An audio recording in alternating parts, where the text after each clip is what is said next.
શિક્ષકે વાલી સાથે શારીરિક અડપલા કર્યા હોવાના અહેવાલ બાદ ઇન ભરૂચ મીડિયા સમક્ષથી શાળા સંચાલકોએ માહિતી તથા પુરાવા મેળવી શિક્ષક પાસેથી માફીપત્ર લખાવી નોકરીમાંથી કાઢી મૂક્યો છે। ભરૂચના જાડેશ્વર વિસ્તારમાં પોતાના પુત્રનો પ્રવેશ લેવા આવેલા એક પિતાને પોતાના ઘેર બોલાવી આધેડ શિક્ષકે અશ્લીલ અડપલા કરવાનો કિસ્સો મીડિયામાં બહાર આવતા જ હેબતાઈ ગયેલા શાળા સંચાલકોએ મીડિયાની હાજરીમાં જ શિક્ષક પાસે માફીપત્ર લખાવી પાણીચો આપી દીધો હતો। 2 દિવસ પહેલા સંસ્કારનું ધામ ગણાતી એવી જાડેશ્વરની એક શાળાના શિક્ષકની માનસિક વિકૃતિ છતી થાય તેવી ઘટના બહાર આવી હતી।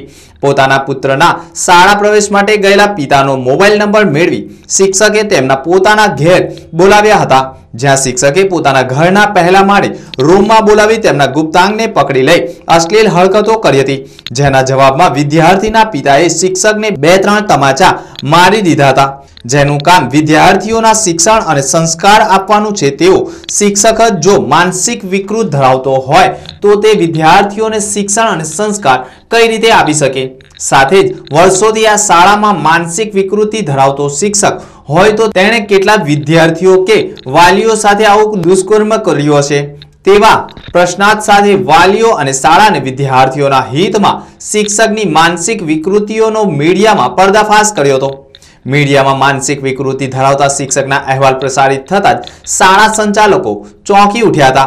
શાળા સંચાલકોએ મીડિયા પાસેથી પુરાવા મેળવી તાત્કાલિક ધોરણે શિક્ષક સામે કાર્યવાહી હાથ ધરી હતી। શાળાની પ્રતિષ્ઠા અને વિદ્યાર્થીઓના ભાવિને ધ્યાનમાં લઈ શાળા સંચાલકોએ મીડિયાની હાજરીમાં જ લપટ શિક્ષક પાસે માફીનામું લખાવી તાત્કાલિક ધોરણે પાણીચો આપી દીધો હતો।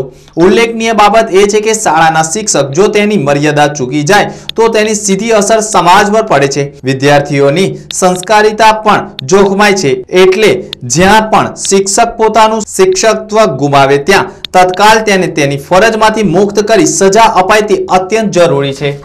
12મી તારીખે જે ન્યૂઝ આવેલી સ્કૂલની પેલી અશ્લીલ હરકતો જે એક સાહેબે શિક્ષકે કરેલી એમની ઉપર કડક એકદમ પગલાં લેવામાં આવેલા છે અને એમને એ સ્કૂલમાંથી સસ્પેન્ડ કરી દેવામાં આવે છે।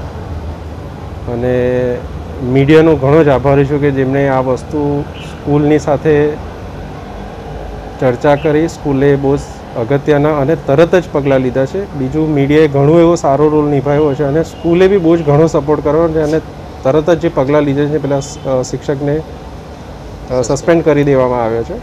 બીજી વસ્તુ સમાજને કહેવા માગું છું કે તમારા બાળકને એટલીસ્ટ એટલું રાખો કે કોઈની પર વિશ્વાસ કરવો નહીં કે ગમે તેવા હરકતો કે એ બધી વસ્તુ થાય તો એટલીસ્ટ એ આવીને ભલે નાનો હોય કે છોકરો હોય કે મોટો હોય કે એના આવીને કહે કે એની મોટી બહેનને આવીને કહે કે ભાઈ મારી સાથે આવી રીતના આવો સાહેબ કરો છો। અને આપણે એની એક બહુ મોટી પદ્ધતિ છે કે સર કે આ વસ્તુ એક બહુ રિસ્પેક્ટિવ છે, પણ રિસ્પેક્ટ એવું કશું નથી હોતી, માણસની એક વિકૃતિ જ હોય છે આ રીતની।